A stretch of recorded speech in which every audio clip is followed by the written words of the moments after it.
Dear Hajar, the weather is kind of cold today, isn't it?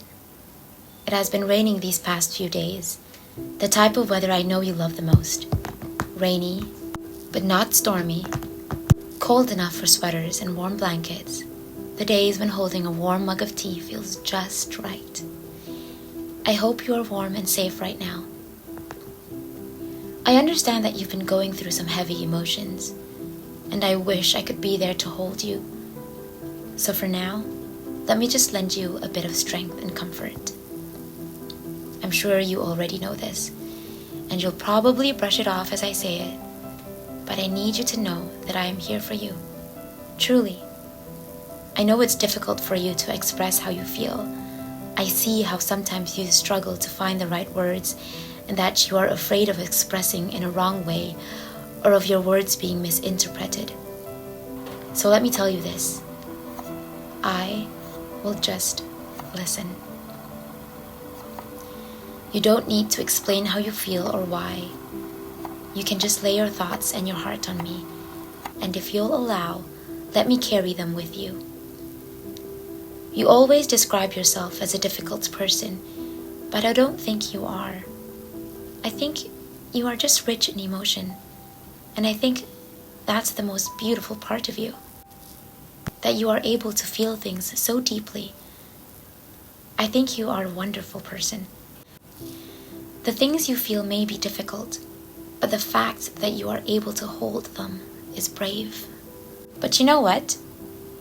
I don't mind if you want to spill those things to me.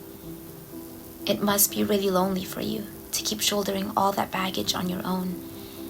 And I can't promise that I will understand your situation, nor can I promise that I can fill in that gaping hole you feel in your chest. What I can do is to be with you in your loneliness. We can be alone together. I know that words can seem meaningless to you, and you must have reasons for feeling that way. I understand that you don't believe that anybody could ever love you. However, when you tell me that I am beautiful in my flaws, I know how sincere you are. I can feel it. And you deserve to know that too, that you are beautiful in all your flaws. I hope one day you may believe how beautiful and strong you are. You laugh wholeheartedly. You smile so honestly. Your scream in anger is admirable. It shows how much you care for something. To me, you are the epitome of empathy. Sometimes it gets so much, the things you feel, that it overwhelms you. And in those moments, you feel like you're coming loose, you can come to me. And we can just sit, dim the lights just how you like them, and just let everything out. It's all right if you want to cry or scream, or you want to rant non-stop, or even if you want to just sit in silence. We'll do that. Because although you'll deny it, you've always done that for me. But let's say you don't want that. Let's say you want to go out and walk. Okay, let's do that. If you want to get your hands dirty in flour and chocolate chips, let's do that. Whatever you want, just ask. And you don't need to feel bad for wanting. You're not demanding. You're just like any other human who has needs and wants. And if you look back, you've held yourself back for so long. So it's okay if you want to let go now. Like I said, just ask. And we'll figure a way together. Asking does not make you demanding, nor does it make you weak. And I am here to tell you that, no matter what, there is always a way. And if you're worried, that's fine. Just hold my hand and we'll go through that worry together. You know, you tend to blame everything on yourself. But remember when you told me that no one is perfect? You told me that that was okay. You told me it's okay to work towards it, but not to let ourselves be defined by it. That your effort in bettering yourself and consciously trying to improve is perfect enough. You are perfectly human in the way you fall but continue to try again. It really is okay to feel the need to stop. it doesn't mean you're a failure. It just means that you're resting. You're regaining your strength. You're searching for that hope. And take all the time you need. Just remember that whenever you want or feel the need to come back, then do. I'll always be here, and you can always find a home with me. No matter how far you stray, I'll always be waiting, just as you waited for me. When you are ready, let's sit down together, and we can list down all the things you wish to work on. I know you dislike sitting with yourself.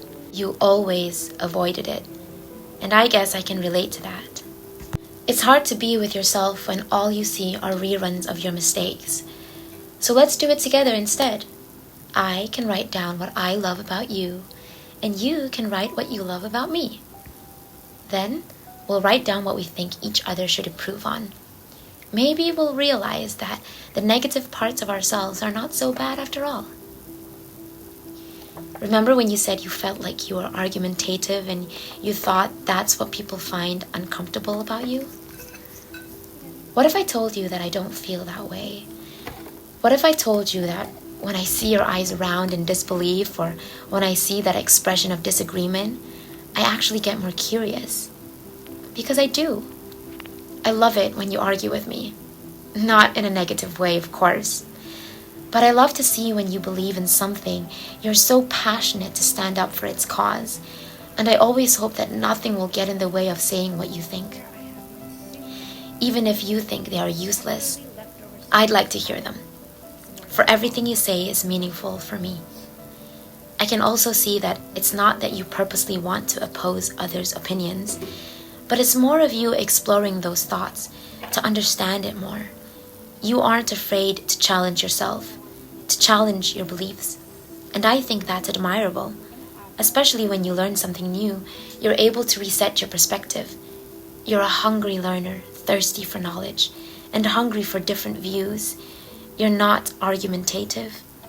You're curious, inquisitive. You're strong and opinionated, but you're also open. You love to know. That being said, I know how scared you feel when not knowing something. It feels like the possibilities are endless. Just as many good things can happen, the bad can too, right? But hey, that's okay. It's okay not to know sometimes. Maybe the answers are not here now, but they will come eventually. So it's all right for you to take things slow and just live in the now, in the things you do know. Instead of wondering about the what ifs, let's focus on the what nows, okay? For example, right now, what do you want to do the most?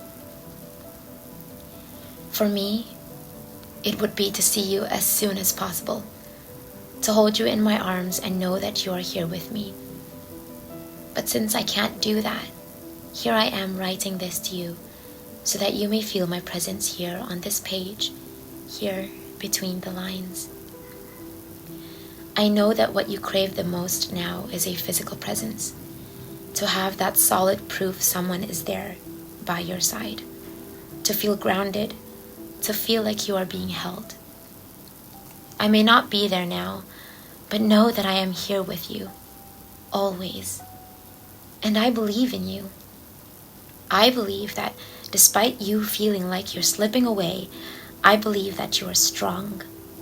That in the absence of another's warmth, there's always a burning fire inside of you that may fuel you to continue. I know that because you are here, right now, reading this. You have gotten this far, all thanks to you. You're like a fire that never goes out. Maybe you dim from time to time, but you will always burn. And I believe you will burn brighter still. And I will always love that light. I will always love you.